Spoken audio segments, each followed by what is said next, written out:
Hello everybody. For this week's tutorial, I'd like to discuss the mechanics of friction with solid on solid,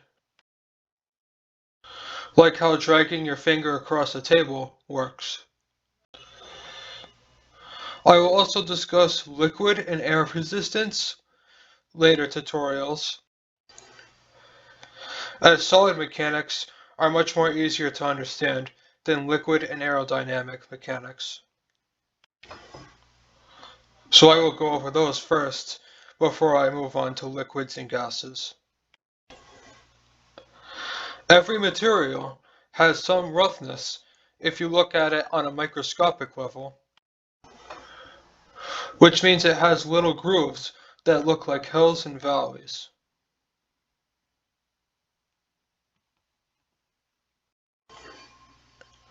On this level,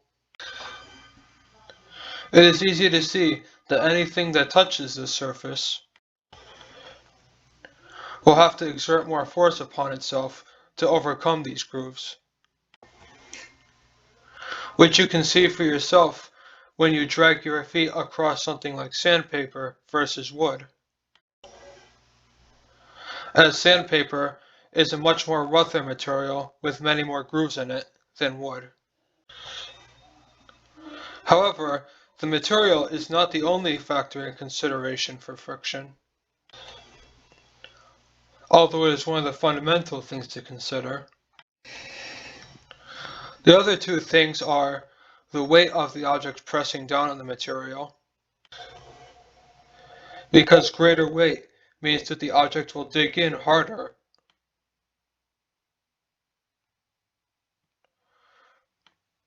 versus something with less weight,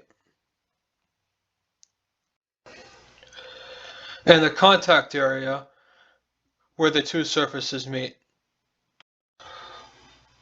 So if you use the same material, but simply drag your finger across it,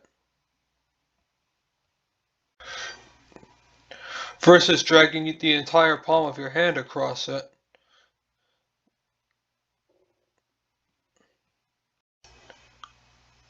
you will notice that you will need to exert less force with your finger versus with your entire hand.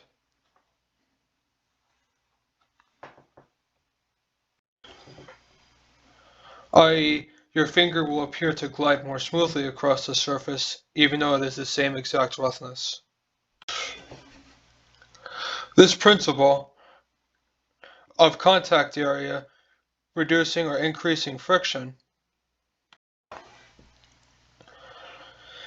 is what wheels use to make themselves work.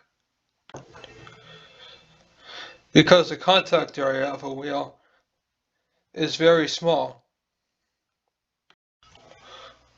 although it does still have to press into the surface to establish contact and make sure it doesn't slide away. When dealing with solids, the only two things you have to worry about are solid on solid friction and the force of gravity, which were discussed in the previous lesson and this lesson. We can apply these forces using tools called the 6 simple machines,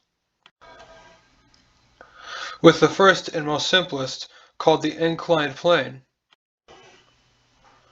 which will be the subject of next week's tutorial.